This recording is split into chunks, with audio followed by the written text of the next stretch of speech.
Kaibigan, bago tayo magsimula, palike and subscribe po muna ako at pahit ng notification bell para ma-notify ko kayo sa lagay ng ating panahon. Maraming salamat po. Mga kaibigan, sa kasalukuyan ay dalawang bagyo pa rin po ang ating minomonitor. Parehas pa po ngayon nasa labas ng Philippine Area of Responsibility. Ito pong si Bagyong Christine na nag-U-turn nga po yung direksyon, at ito pong si Bagyong Leon na inaasahan pong mamayang gabi or bukas po ng madaling araw ay papasok na po sa loob ng Philippine Area of Responsibility. So as of now, ang direksyon po niya mga kaibigan ay nandito po sa may bandang Central Luzon, east of Central Luzon, na may layo pong 1,630.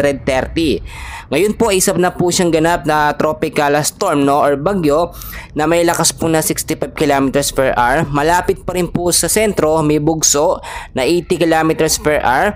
Pang kilos po niya pa westward sa kilos na 30 km per hour. Medyo mabilis or posible din itong mag-intensify at hindi naabuti ng bukas ng madaling araw or mamayang gabi, pumasok na ito ng PAR. Pinapangambahan ng ating mga kababayan anong mga lugar po ang maapektuhan nito nga po si Bagyong Leon once pumasok na sa loob ng ating Philippine Area of Responsibility. Ito po yung ating chart mga kaibigan.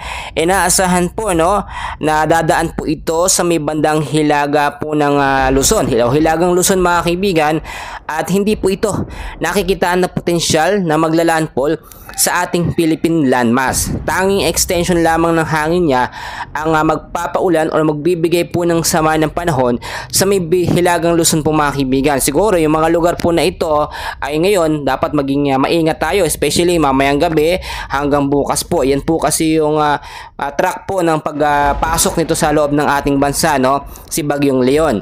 At kung titignan nyo mga kaibigan sa ating forecast, si Bagyong Christine, pa-U-turn po ang kanyang direksyon at inaasahang muli pong papasok sa loob ng Philippine Area of Responsibility pagdating po ng linggo po ng madaling araw hanggang umaga po mga kaibigan. Inaasahan niya na papasok sa ating Philippine Area of Responsibility, pero hindi na po bilang isang severe tropical storm or malakas na bagyo. Magiging isang ganap na lamang siya na low pressure area at hahatakin na lamang siya nito nga pong si Bagyong Leon, at yung po hindi naman siya nagbibigay ng pinsala sa ating bansang Pilipinas. Kahit po maglandfall siya, dumaan siya dyan sa may Visayas area dahil doon yung direction niya mga kaibigan, wala po siyang magiging pinsala.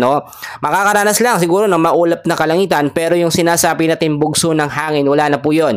Nasa 45 km per hour na lamang ang lakas ng kanyang hangin, which is hindi na yan threat. Ang pinapangambahan natin ngayon, eto nga pong direksyon ni Bagyong Leon once na pumasok na sa ating bansa, kasi ang nakikita sa track natin mga kaibigan, hindi ito maglalandfall, pero may mga posibilidad tulad na lamang pag nag-intensify ito o bumilis ang kilos, magbago, lumihis dito nga po sa may bandang hilagang Luzon, posibleng maapektuhan niya ng Central at North Luzon mga kaibigan. Kasama na rin dyan ilang bahagi ng Calabarzon, kasama na rin pong Isabela, malaking parte po ng Metro Manila.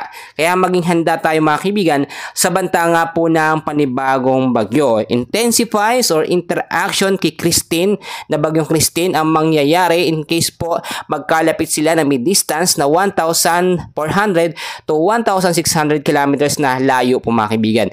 So ang ilang bahagi po ng Metro Manila at Visayas area patuloy din po makakaranas ng pabugso-bugsong pag-ulan, maulap na kalangitan dahil po yan sa trap ng dalawang bagyo mga kaibigan.